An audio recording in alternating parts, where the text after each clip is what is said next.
November 26th, 2023. A group of 5 heavily armed Somali pirates has just boarded the MV Central Park, a chemical tanker making its way through the Gulf of Aden. The pirates feel confident and in control. They believe they're about to bag themselves a massive payday. They're wrong, and in the minutes that follow, they're about to realize what a major mistake they just made. As news of the Central Park hijacking began to break, the reaction from much of the world was one of shock and confusion. Because the era of Somali piracy was supposed to be over. It had ended more than a decade ago, in fact. Between 2008 and 2012, piracy off the Horn of Africa reached its peak. The images of the time are unforgettable. News reports were regularly filled with stories of tankers, trawlers, and chemical carriers being taken over by young Somali men, typically armed with AK-47s and RPGs. Using small speedboats to quickly catch up with their targets, pirates would climb aboard with grappling hooks, ropes, and ladders before taking crews hostage and issuing bold ransom demands. As the years passed, their operations expanded, both in scope and scale. The number of incidents reached heights of almost 300 hijackings by 2011, and the waters of the Gulf of Aden, Arabian Sea, and even parts of the Indian Ocean became increasingly perilous as the pirate crews grew bolder and greedier. Shipping companies resorted to increasingly desperate measures to protect their vessels, like ordering captains to increase speeds when traveling close to Somalia, hiring private armed guards to man the decks, and even lining the sides of the ships with barbed wire to make boarding more difficult. It worked, but only to a certain extent. The attacks kept coming, with pirates bringing in millions of dollars for themselves, the clans they were part of, and their shady backers. In April 2011, they set a world record for the highest ever ransom payout after the staggering sum of $13.5 million was paid out for the release of a Greek-flagged Very Large Crude Carrier, or VLCC, and her 25-member crew, who had been held hostage for 58 days. The vessel was carrying 2 million barrels of oil worth around $200 million, which goes some way to explaining why such a hefty ransom was eventually paid. But it was clear to see that these kinds of incidents could not be allowed to keep happening over and over again. The world could not sit idly by and allow the pirates to prosper forever, so it decided to send in the big guns.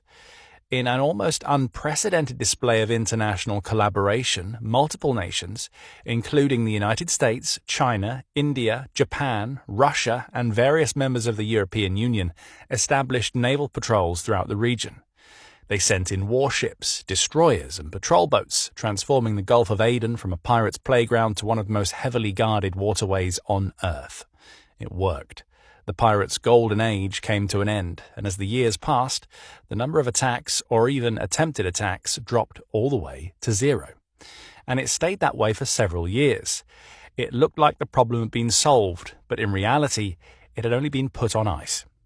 The pirates hadn't been eliminated. They were merely biding their time, waiting for the right confluence of events so they could make their return. And in the early 2020s, the stars aligned. Chaos began to break out across the Middle East, coming to a head in late 2023 with the October 7th Hamas attack and the beginning of the Gaza war. As the situation spiraled, the world's major powers became more focused on the unfolding crisis, with concerns about potential pirate attacks being placed on the back burner. Maritime patrols began to ease as warships and other vessels were relocated or given new orders, and the Somali pirates started to emerge from their hideouts. Sensing that there was a situation to be exploited, they took to the seas once again, and in 2023, fears began to bubble up that a whole new era of Somali piracy was about to begin.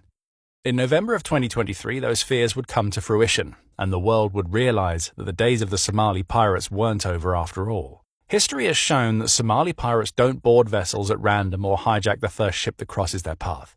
They are opportunistic to an extent, but also calculated in their methods. They pick and choose their targets with care, often aiming for the ones that are slow, defenseless, and high value, making it as straightforward as possible for them to get on board, subjugate the crew, and request a huge ransom.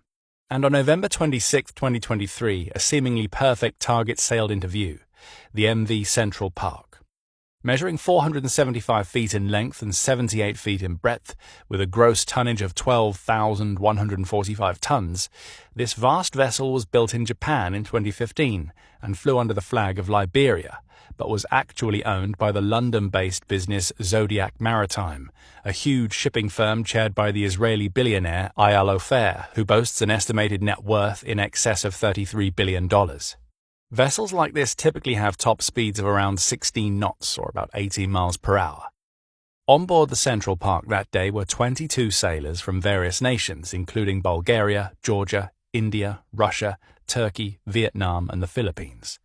The vessel was transporting a vast quantity of phosphoric acid, a highly corrosive but also extremely useful multi-purpose chemical that can be used in fertilizer, as a food additive, and has numerous applications in the pharmaceutical industry too. For the pirates, the Central Park checked all of their boxes. It was slow, making it easy for them to catch up in their high-speed skiffs. It had a relatively small, civilian crew with no armed guards on board. It was carrying cargo that was valuable enough to justify a multi-million-dollar ransom payout. What's more, the cargo was highly hazardous and had to be treated with care, which meant that the crew was less likely to attempt any sort of erratic maneuvers or do anything that could result in some sort of leak or spillage. And it was right there, only a few dozen miles off the Somali coast, travelling through the international recommended transit corridor, just waiting to be taken, with no Western warships or NATO frigates seemingly in the area to defend it.